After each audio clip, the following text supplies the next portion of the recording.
Hello everyone, welcome back to my channel. मी रुद्राणी ओसीएमच्या आणखीन एका न्यू व्हिडिओमध्ये तुमच्या सगळ्यांचं स्वागत करते.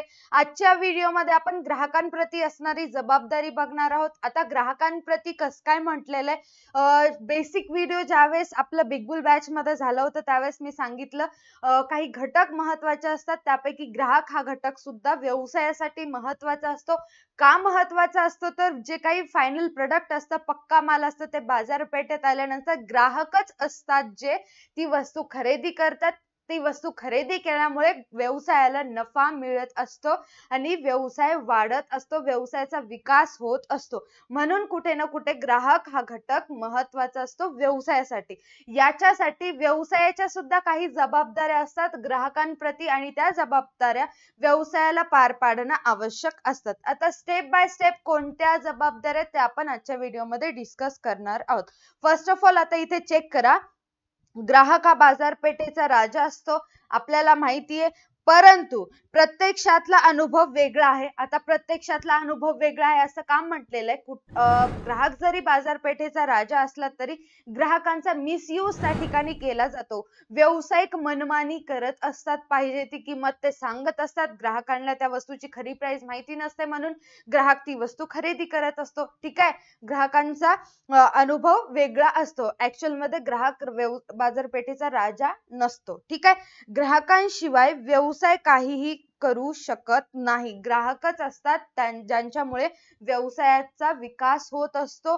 ग्राहक नसतील तर वस्तू कोणीही परचेस केले नसते, ना नफा झाला असता, ना विकास झाला असता, ना गुडविल मिळालं असतं. व्यवसायाच्या अस्तित्व आणि व्यवसायाची वृद्धी हे ग्राहकांचे समाधान, त्यांचा पाठिंबा, त्यांचा देण्यात येणाऱ्या सेवेवरच अवलंबून असते. आता व्यवसायाचे अस्तित्व, व्यवसाय हे पूर्णपणे ग्राहकांवर डिपेंड आहे. सगळ्यात जास्त मोठ्या प्रमाणामध्ये व्यवसाय ग्राहकांवर डिपेंड आहे.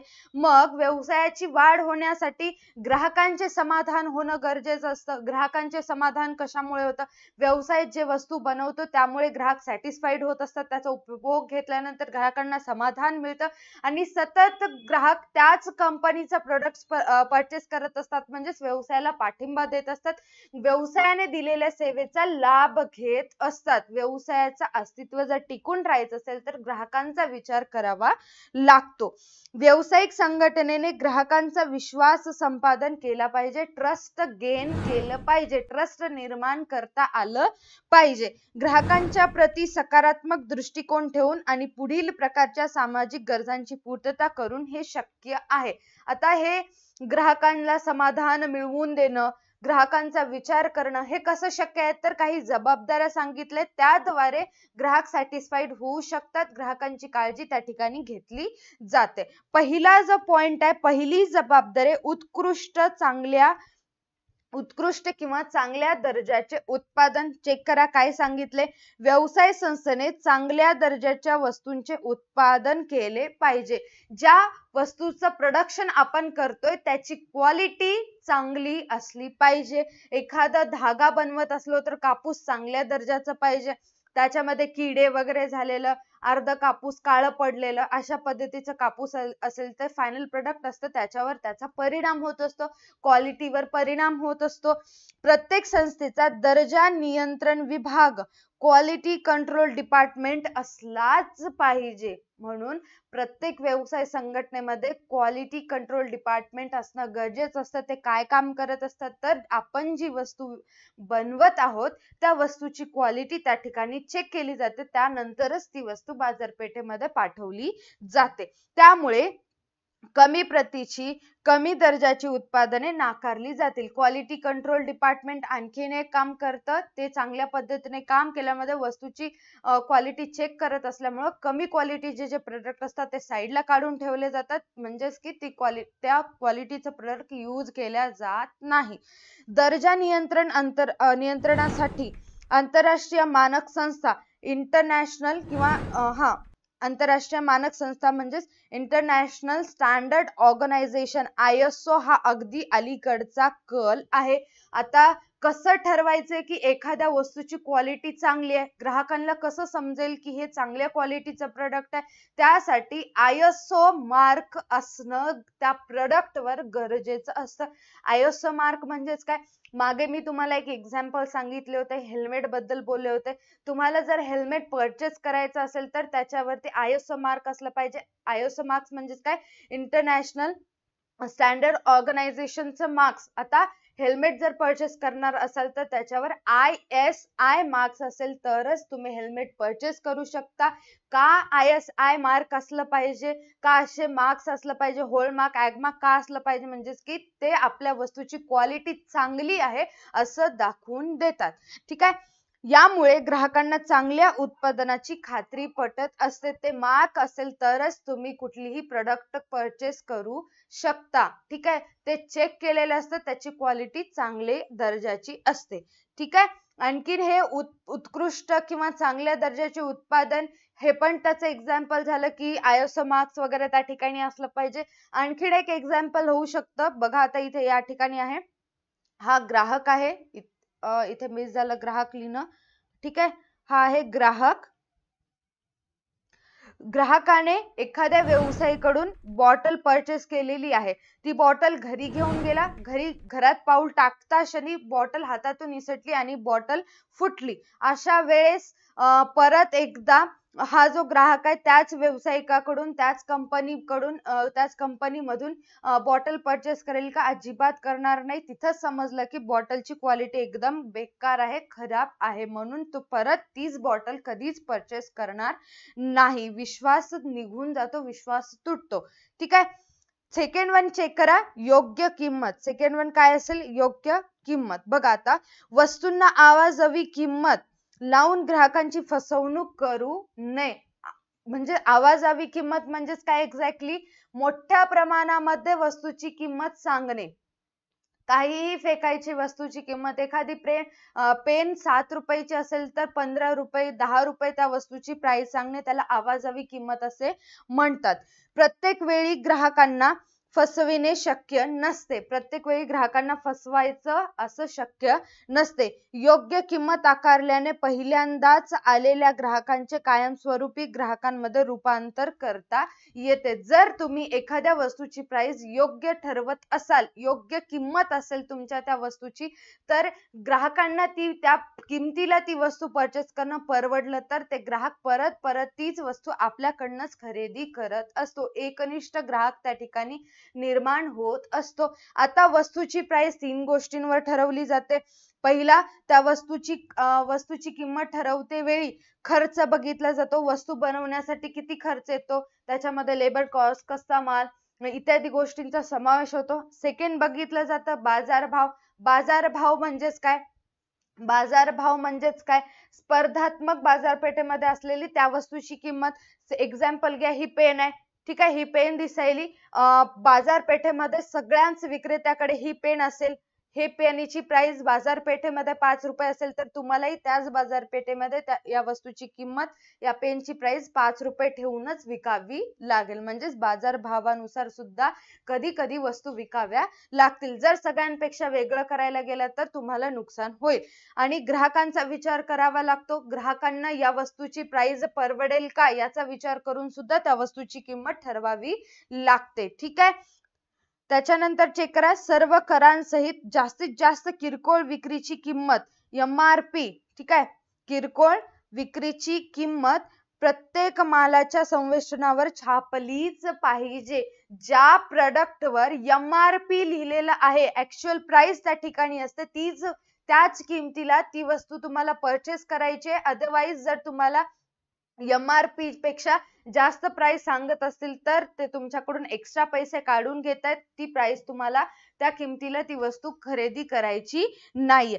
किरकोळ विक्रेत्याने त्यापेक्षा जास्त किंमत आकारू नये. खास करून सांगितले, किरकोळ विक्रेते, आपल्या गल्लीमध्ये असणारे छोटे मोठे दुकानदार, आपल्या गल्लीत असणारा किराणा मालाचा दुकान, तो काय करतो, एखादी चॉकलेट म्हणू शकता आपण, 5 रुपये त्याची किंमत असेल तर त्याची प्राइस आपल्याला 7 रुपये सांगतो. 2 रुपये तो त्याचा नफा बघत असतो. MRP चेक करून तुम्ही 5 रुपये त्या चॉकलेटसाठी द्यायचं आहे. आता हे सगळं कधी पॉसिबल होतं? ज्या वेळेस व्यावसायिकाने त्या पर्टिक्युलर चॉकलेटच्या संवेष्टनावर किंमत MRP मेन्शन केली असेल तरच तुम्हाला समजेल की या वस्तूची प्राइस 5 रुपये. म्हणून व्यावसायिकाची जबाबदारी आहे की प्रत्येक प्रोडक्टवर प्रोडक्टच्या संवेष्टनावर तुम्हाला MRP मेन्शन करणं गरजेचं आहे. ती तुमची जबाबदारी आहे. ओके, थर्ड पॉइंट चेक करा. ग्राहकांची सुरक्षितता. थर्ड पॉइंट काय? ग्राहकांची सुरक्षितता म्हणजे सेफ्टी सुद्धा बघावी लागते. आता याचं एक्झाम्पल सांगते, ऐका. की असे काही प्रोडक्ट्स असतात ते आपल्या घरातील लहान बाळांपासून दूर ठेवायचे असतात. इलेक्ट्रॉनिक प्रोडक्ट्स म्हणू शकता. लहान बाळ त्याला टच नको करायला पाहिजे असे सांगल्या जातं. त्या प्रोडक्ट वरती मेन्शन करण्यात येतं. आणि एखादी क्रीम वगैरे वापरत असाल, तुमच्या घरामध्ये क्रीम वगैरे यूज करत असाल तर तुम्ही बघू शकता त्याच्यावरती लिहिलेलं असतं की कशा पद्धतीने यूज करायचं किंवा कोणत्या एरियामध्ये. मोस्ट ऑफ टाइम जे क्रीम असतात ते आपल्या डोळ्यांच्या अवतीभोवती त्या क्रीम यूज करायच्या नसतात. डोळ्यांना त्यांना त्रास होत असते. ठीक आहे, असे जे काही इन्स्ट्रक्शन असतात त्या पॅकवर मेन्शन केलेले असतात. त्या पॅकवर असे इन्स्ट्रक्शन मेन्शन करणं ही सुद्धा व्यावसायिकाची जबाबदारी आहे. का जबाबदारी आहे? तर एखाद्या पॅकवरती तुम्ही काहीही मेन्शन केलं नाही आणि ग्राहक डायरेक्टली ते प्रोडक्ट असतं ते यूज केलेलं आहे, त्या प्रोडक्टचा वापर केलेला आहे, मग त्यानं काहीतरी हानी वगैरे नुकसान वगैरे झालंय, आरोग्य वगैरे खराब झालेलं आहे, बिमार वगैरे पडलेलं आहे. म्हणजेच काय? व्यावसायिकाची चूक झाली. त्यांनी पर्टिक्युलर गोष्ट त्या प्रोडक्ट वरती मेन्शन केलेलं नाहीये. ठीक आहे, चेक करा. इथे तेच सांगितले. ग्राहकांना पुरविल्या जाणाऱ्या वस्तूमुळे त्यांच्या आरोग्यावर आणि जीवितावर कोणताही प्रतिकूल परिणाम होणार नाही याची दक्षता घेतलीच पाहिजे. त्या प्रोडक्टवर मेन्शन करावं लागतं की हा जो प्रोडक्ट आहे तुम्हाला ड्राय प्लेसवर ठेवायचा का कूल प्लेसवर ठेवायचा का फ्रीज मध्ये हा प्रोडक्ट ठेवावं लागेल ते मेन्शन केलेलं असतं. त्या इन्स्ट्रक्शन नुसार ग्राहक त्याचा उपयोग करत असतो. त्याच्या आधी इन्स्ट्रक्शन लिहिणं गरजेचं असतं त्या प्रोडक्ट वरती. ओके, असुरक्षित उत्पादनांचे विपणन केले जाऊ नये. जे अनसेफ प्रोडक्ट असतात त्यांचं विपणन मार्केटिंग करणं गरजेचं नसतं आणि केलेली जाऊ नये ते ग्राहकांसाठी घातक ठरत असतात. कोणत्याही प्रकारच्या असुरक्षित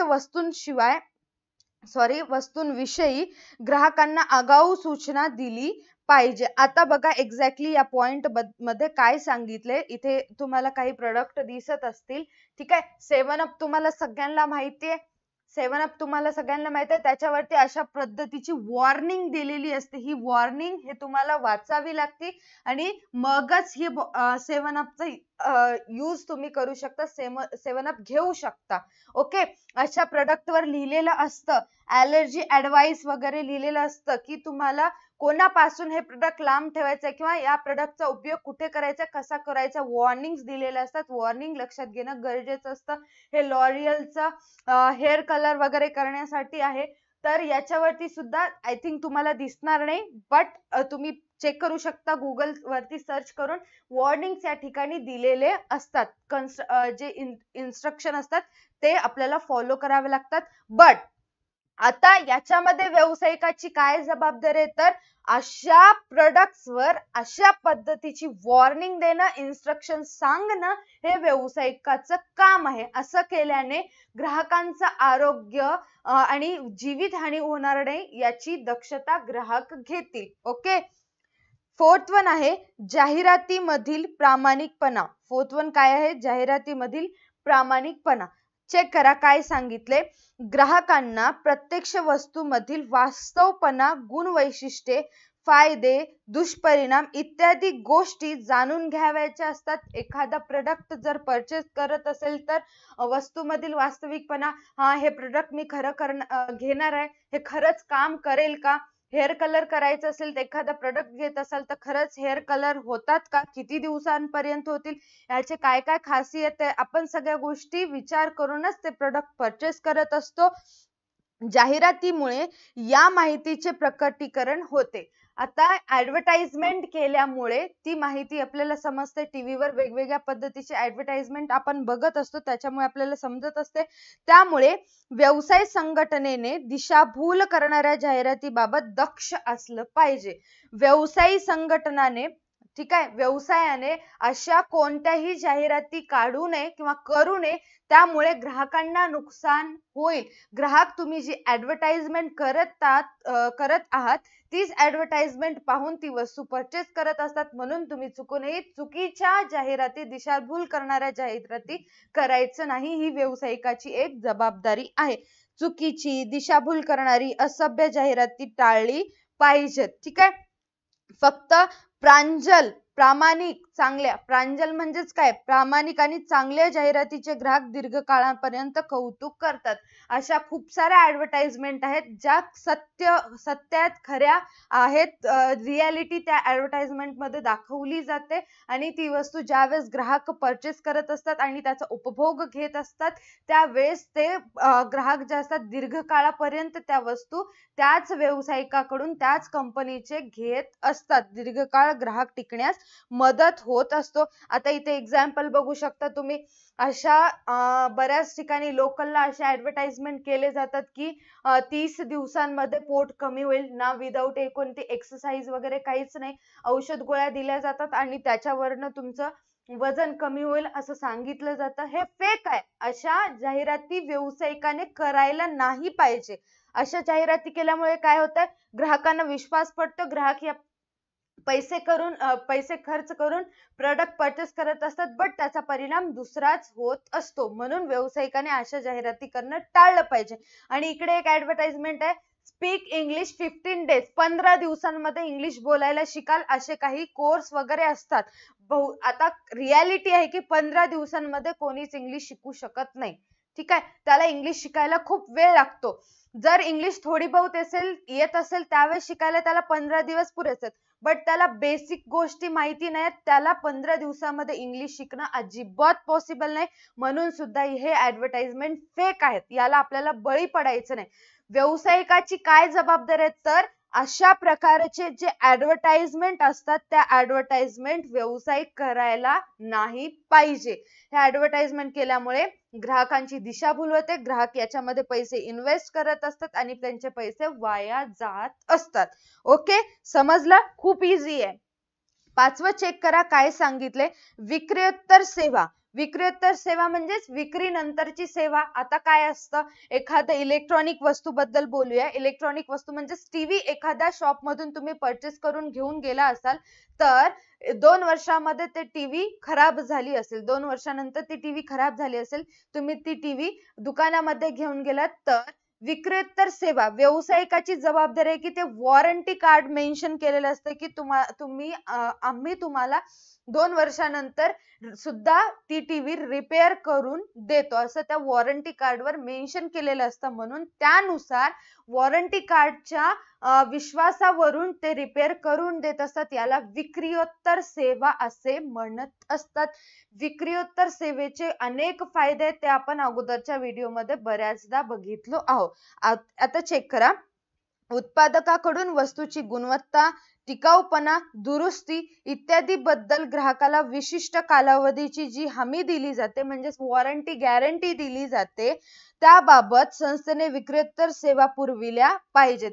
वॉरंटी मध्ये सांगितलं जातं, तुम्ही टीव्ही जर परचेस कराल तर जर तुमची टीव्ही 1 वर्षाच्या आत खराब झाली तर आम्ही फुकट मध्ये तुम्हाला ती टीव्ही रिपेअर करून देऊ. हे काय, विक्रियोत्तर सेवा आहे. अशा विक्रेतर सेवा देणं हे व्यावसायिकाची जबाबदारी आहे. प्रभावी व कार्यक्षम विक्रेतर सेवेमुळे ग्राहकांचे व संस्थेचे दृढ संबंध निर्माण होण्यास मदत असतात. जर आपण दिलेल्या विश्वासावरनं, ठीक आहे, वॉरंटी कार्ड आपण जे देतो ऍज अ प्रूफ, त्या कार्डच्या प्रूफ वरून जर आपण ती टीव्ही रिपेअर करून देत असलो तर ग्राहक पुन्हा परत एकदा कुठली इलेक्ट्रॉनिक वस्तू परचेस करायची असेल तर नक्की आपल्याकडूनच ती वस्तू परचेस करेल. ही गॅरंटी त्याला त्या ठिकाणी मिळत असते. म्हणून व्यावसायिकाची काय जबाबदारी आहे, विक्रियोत्तर सेवा दिली पाहिजे. ठीक आहे, वॉरंटी कार्डवर मेन्शन केलं असेल तर त्याप्रमाणे त्याला काम करावं लागेल. 1 वर्षानंतर रिपेअर करून देतो म्हणलं तर फुकट मध्ये रिपेअर करून देणं ही त्याची जबाबदारी असते. 6th वन आहे संशोधन आणि विकास, R&D. बऱ्याचदा बघितलं होतं हे R&D काय, रिसर्च अँड डेव्हलपमेंट आहे. संशोधन केलं जातं, त्याच्यानंतर वस्तूंमध्ये विकास घडून आणला जातो. वस्तूचा दर्जा सुधारण्यासाठी आणि उत्पादनाचा खर्च कमी करण्यासाठी व्यवसाय संस्थेने संशोधन व विकास कार्य हाती घ्यावे लागतात. त्यामुळे वस्तूची अंतिम किंमत कमी होण्यास मदत होईल. संबंधित वस्तूवर ISI, AgMark, ISO इत्यादी वस्तूंचा दर्जा स्पष्ट करणारी गुणवत्ता मानके लिहिली पाहिजेत. आता बाजारपेठेमध्ये तुम्हाला एखादी वस्तू आणायची असेल तर आधी तुम्हाला संशोधन करावं लागेल. ऑटोमॅटिकली तुमच्या वस्तूचा विकास होईल आणि त्याचबरोबर एकच सिमिलर प्रोडक्टच तुम्ही बार बार विकत आहात, मग तुम्हाला R&D ची गरज असते, संशोधन आणि विकासाची गरज असते. मग तुम्हाला बाजारपेठेमध्ये जाऊन संशोधन करावं लागतं. मग वस्तूमध्ये चेंजेस करून बाजारपेठेमध्ये विकावं लागतात. मग वस्तूचा विकास होत असतो. ग्राहकांना एकच प्रोडक्ट जर बार विकत असाल तर ग्राहक बोर होत असतात.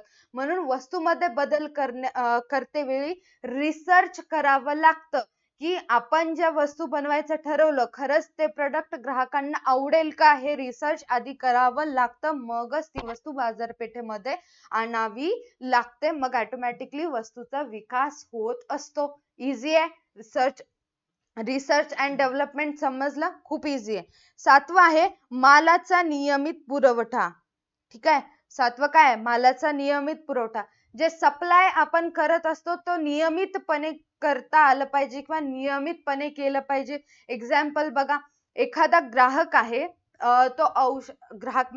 एखादा व्यावसायिक आहे किंवा मीच आहे समजा. असं आता औषधी वगैरे मी बनवते, मेडिसिन्स फार्मसी मध्ये जे फार्मसी प्रोडक्ट असतात, मेडिसिन्स वगैरे एखादा व्यावसायिक बनवत असेल, रेग्युलर बेसिसवर तो मेडिसिन बनवतो आणि एक पर्टिक्युलर ग्राहक आहे, तो ग्राहक केव्हाही त्याच व्यावसायिकडून ते मेडिसिन परचेस करत असतो. इनडायरेक्टली काय झालं, औषध गोळ्यावर एकतर ते माणूस जगत आहे, एकतर ते ग्राहक औषध गोळ्यावर जगत आहे. म्हणजेच काय, हा मेडिसिन बनवावं तर ग्राहक सेवन करावं आणि जगावं अशी परिस्थिती आहे. अचानक व्यावसायिकाला आता मेडिसिन्स बनवण्याचा कंटाळा आला.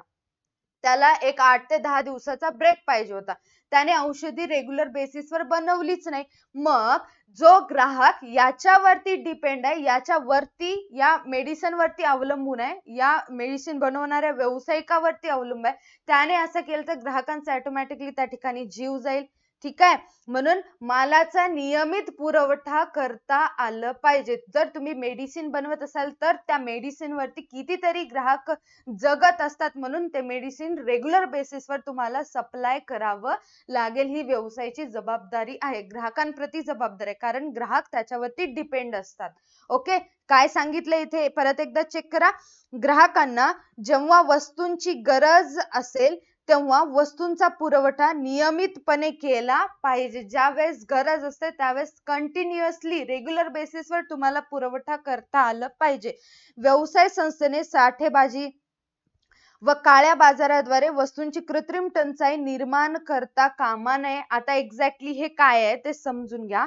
काळा बाजार वगैरे हे मोठ्या प्रमाणामध्ये चालत असतं. एक्झॅक्टली काय आहे काळा बाजार? तर मध्यंतरी टोमॅटो म्हणू शकता, त्याचा भाव खूप वाढला होता. 120 रुपये किलो टमाटे विकत होते.